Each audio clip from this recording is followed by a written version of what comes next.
फुली मारणं म्हणजे संपवणं हा हेतू होता असा आरोप आता संगीता तिवारी करतायत। दादांचा विमान अपघात नाही तर घातपात असल्याचं संगीता तिवारींचं म्हणणं आहे। ज्यांना दादांची अडचण होती त्यांचं टार्गेट दादा होते असं संगीता तिवारी म्हणतायत। तर दादांच्या फोटोला काळी फुली करण्यात आली होती। दादांना मारण्याचा डाव होता का असा सवाल आता तृप्ती देसाईंनी उपस्थित केलाय। शरद पवार आणि अजित पवार एकत्र येऊ नयेत म्हणून कुणी काळी जादू केली होती का असा सवाल तृप्ती देसाईंनी विचारलाय। बघा, फुली मारणं म्हणजे संपवणं, दॅट इज अ क्राईम। असं नाही कोणी फुली मारत, त्या माणसाला संपवणं हा त्यांचा हेतू होता। म्हणजे आता त्या अंधश्रद्धेवर आपण विश्वास ठेवत नाही। खरंच घातपात आहे, अपघात नाही आहे, तो घातपात आहे आणि त्याचं पहिलं टार्गेट दादा होते।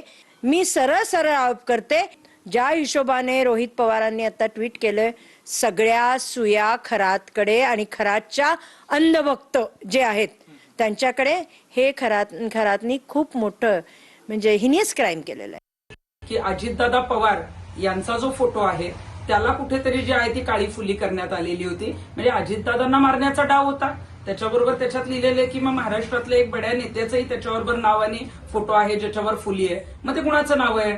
ते पवार साहेबांचं नाव आहे का? आणि मग पवार साहेब आणि अजितदादा पवार हे एकत्र येऊ नये म्हणून अशी कुणीतरी काळी जादू करत होतं का? कोणी अशा पद्धतीनं जी आहे ती अघोरी पूजा करत होतं का? याचा तपास होणं गरजेचं आहे आणि ती त्यांची जवळचीच लोक होती।